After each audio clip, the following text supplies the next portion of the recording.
tell him to videotape it and put it on his blog. Okay, just saying.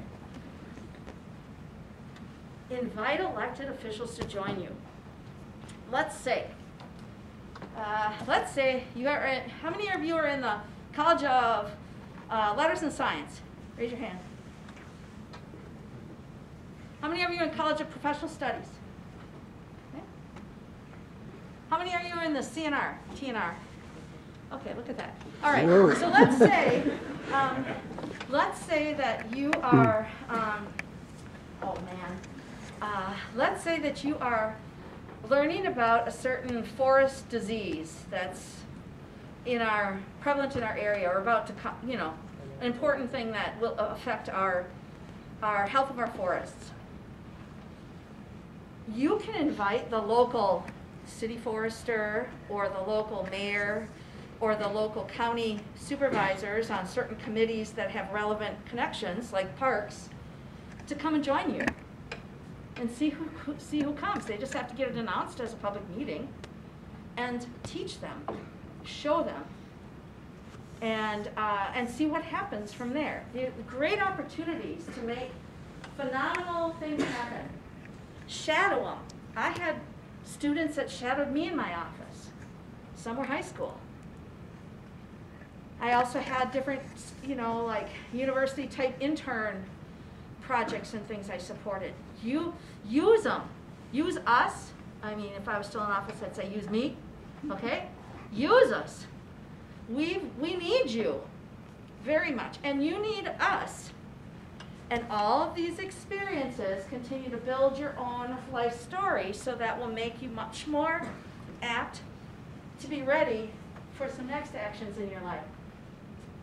Provide testimony. If you can't attend, put it in writing in an email, write a letter. I mean, seriously, if you care about air pollution in our community, or you care about the quality of our water, or the privatization of water, or whatever it is, do it.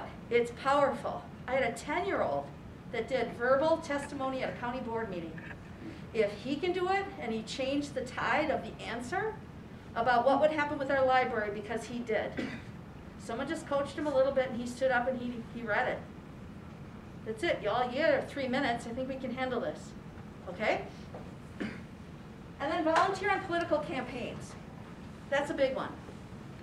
I had an intern from UW Poinnt that helped me with all my data analysis during my campaign when I beat the incumbent when I ran for office. So, I never dreamed in a million years I would run for office. Vote in every election. One of your most powerful opportunities to make change happen. Don't miss one. And Ned's working the polls, and all different kind of people are working the polls all the time and working these campaigns, and we must have teams out there. Don't think that because you live here a little while, it doesn't matter if you get to go vote on who the judge is, because your values count. And you want values aligned with your values in order to leave it better than you found it, right?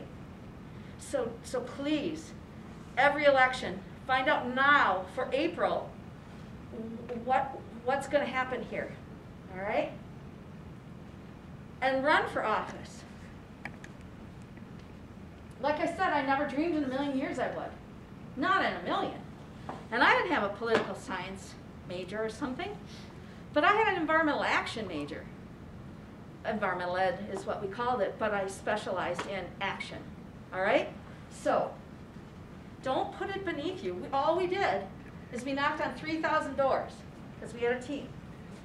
3,000. We counted, we know. Okay? You can do this. So the power lies in action. Action, action, action. And in my book, I broke down environmental action into different categories. It's also social action if you choose to work on a social issue. So notice the smiles down the left side. I call it smile strategies. So S is at the top, serving people and nature through hands-on projects. So that's some of our eco-restoration stuff, or that's doing a composting project or something like that. Modeling the change. It's like me gathering organic waste at my family's house that doesn't have a compost, and I keep it in the freezer until I bring the bag home and I throw it in my own compost, because I'll be danged if I'm throwing the banana peel in the garbage. Did anybody like that? Come on, raise your hand. Who does this? I love this. See, I'm going to tell my sister that I am not the only one. Okay, because why would you throw those nutrients away? Why, right? Modeling the change. Influencing community and government, we just talked a lot about that. Litigating, in the event it gets to that round, but usually that for us is joining organizations that fight, if that's what needs to happen, some legal fight on an issue. Educating people in support of change, back to the education seed that was planted about what environmental ed is, or what cultural education is, if you care about equality or whatever. It's all of those kinds of strategies at all levels of education. And last but not least, standing up on consumer choices, recognizing the economic impact and the way that you can drive change through your dollar. By avoiding buying something, by writing a letter to a business that's doing the right thing. I just changed toilet paper because of that at home. You know, things like this, about how you direct your dollars to do what you're really trying to have them do. And it also means there's an avoidance here. You know, you're not going to waste. You're not going to. So those are all consumer type choices. They're lifestyle choices, really. Like I said, you use these action strategies for social or environmental issues. Yes, Ned? You might think that especially intimidating is litigating for justice and change. And you might say, as a college student, well, geez, I can't do that. But you should recognize which environmental groups do that and do it effectively. And there are quite a few that do not do any litigation at all. But by far the biggest one is the Sierra Club. Sierra Club fights coal mines. Sierra Club fights all kinds of offshore drilling drilling on public lands and all that kind of stuff. But so digging down, not the National Wildlife Federation. I mean, you got to get educated on which ones fight and which ones in court don't. And one other thing I was going to say, I'm sorry, it's your previous slide, but I didn't want to interrupt you. No, go. Go. On the previous slide, it was talking about getting active politically, and you can do that. This past weekend, I trained a person that had never done canvassing door to door. And it's kind of like, oh, geez, what am I going to say? What if I mess up? You know, don't worry about that. Because a person that's a mentor can go with you. And in my case, I was training this guy how to do it. And you're a fine mentor. We know that about you. So I did several doors first, and then I said, are you ready? Do you feel confident enough to do it? And so I did it just 2 days ago on Saturday, and I did it last August with a person that really is now ready to go on their own. So you need to get into the situation like that. I won't mention the political part. Yeah, thank you. Thank you about the mentoring. That's a great, great suggestion. To me, that's where the shadowing comes. It's like shadow great leaders. But if you're only in your own world, you'll never know who they are and who you want to shadow and get this advantage from. Okay. All right. Coming up here, I have an excerpt, the last excerpt I'm going to read from the book, and then this happens to be, whoopsie, this happens to be before my last slide, before we have just a Q&A here. So I want to read a piece that is from the back of the book. It has to do with a journal excerpt. Before I wrote this book, I didn't know how to take action that I was looking to take action on and so on. Anyway, this is literally from my journal. One day, let's just call it getting a little fired up on a writing prompt, okay? Anybody done writing prompts? They're really like magic sometimes. Okay. This is going to be hard to do with my mask on, but all right. So as I sum up this evening on this path to power, everybody, before our book giveaway, It seems overwhelming. It may seem like it's too late, or not enough people care, or what I can do is a little splash in a big sea. But perhaps the greatest gift of all is that we can break it down, and we can take it one planet at a time. To stand up is to believe in ourselves, to define what matters to us, and not to wait for others, but to ask them to join us, not to defer, but to start now.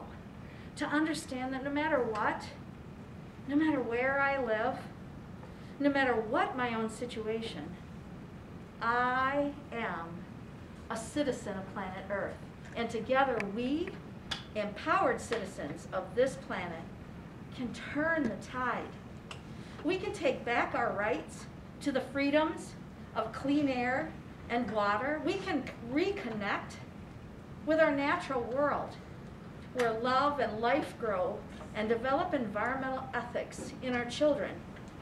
We have a voice, millions of them, and the power of those voices and votes can far outweigh special interests, which selfishly want to have their way in wealth at the expense of our children and our health and our future. This is a long game, not a flash in the pan.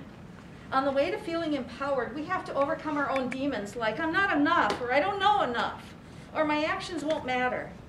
We also have to move beyond I'll be in danger, or I'll be seen as blank or hated for blank. We can't worry that we may not be able to finish the job either. We just have to start. We must stand up for what we know to be right. We must find a way, then persevere. There is always something we can contribute. All the technology in the world will not substitute for thinking, caring people who are done letting their planet be destroyed. This web of life is yours and mine. It's our lifeblood. Start where you are. Gather friends. Seek power in numbers. This is about justice, peace, transformation, living in harmony, taking it one step, one planet at a time. There you have it.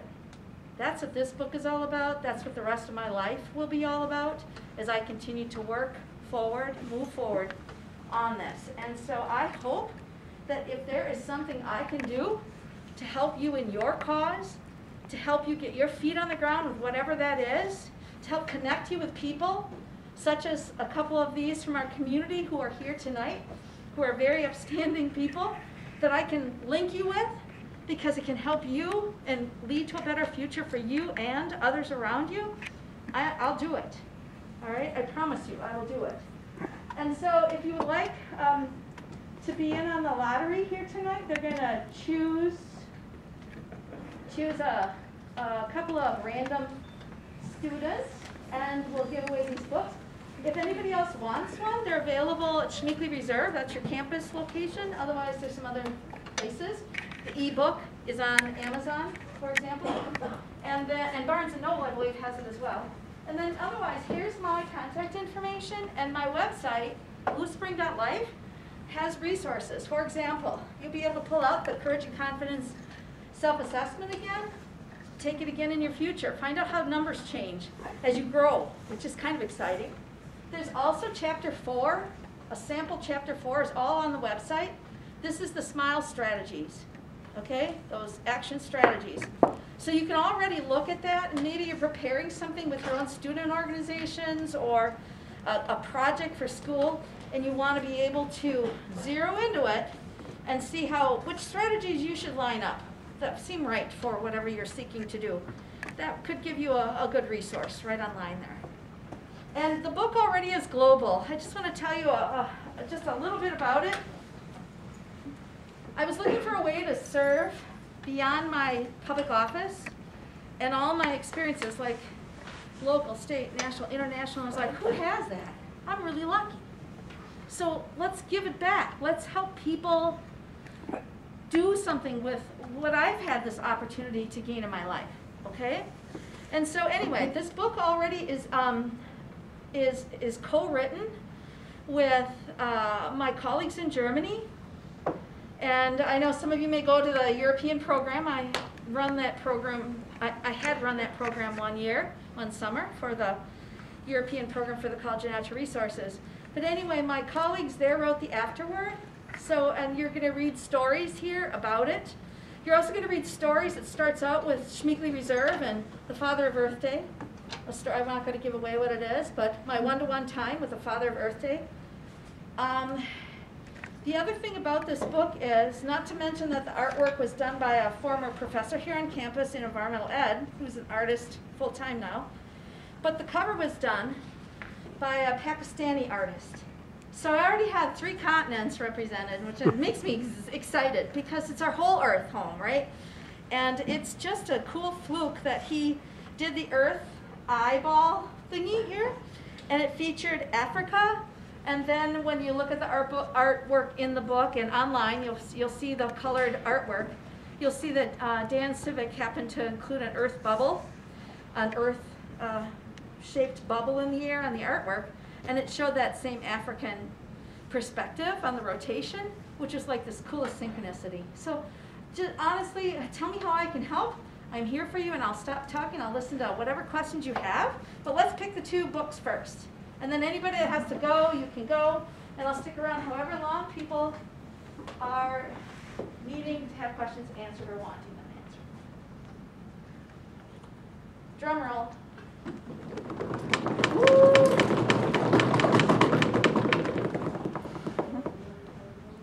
What number should we go with? 23. Tyler. Woohoo! Don't you like to have okay. Yeah, absolutely. How about number 13? Lily! Lily! Woohoo! All right. Hey, thanks everybody for this time tonight, and for 350.org, Stevens Point, for hosting. So, all right, I'll stick around for questions tonight. Anybody has to go,